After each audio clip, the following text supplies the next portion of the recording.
后礼拜就是农历的春节，当真侪家庭的小朋友欢喜迎接过年的同时，南台南家扶中心嘛正招募弱势家庭学生的助学金，因为春节过后就马上要来开学，因此趁着春节进前，举办春季的助学特别会，希望汇集社会资源，帮助互助家庭囡仔来招募助学金。长年以来，我们都很开心，很感谢我们台南邮局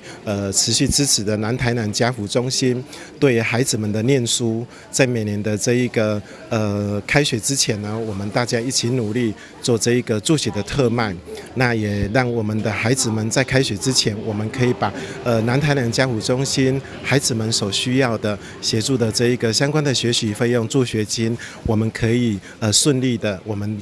交到孩子的手上，让孩子们可以顺利在开学的时候顺利入学，并且可以安心的在学校念书。那这是南台南家扶中心跟我们台南邮局我们一起努力的目标。南台南家扶中心感谢台南邮局长期无偿来提供场地，分别伫咧新光、永乐、安南，甲伫原电邮局干部来登场。今天的人潮算是非常的踊跃，那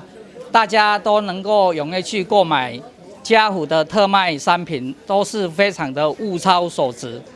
在你们购买的同时，也为孩子们注入了勇敢追梦，然后向前奔驰的力量。除了感谢台南邮局，另外还有一个来自各行各业的爱心团体响应，有台南市护理师护士工会、遇见新花的工作室、南宝数字基金会，甲着医疗股玩具精品的百货店。现场嘛有胜出书法研究学会书法老师来写春联，甲民众分享过年祝福的气氛。台南新闻林英根采访报道。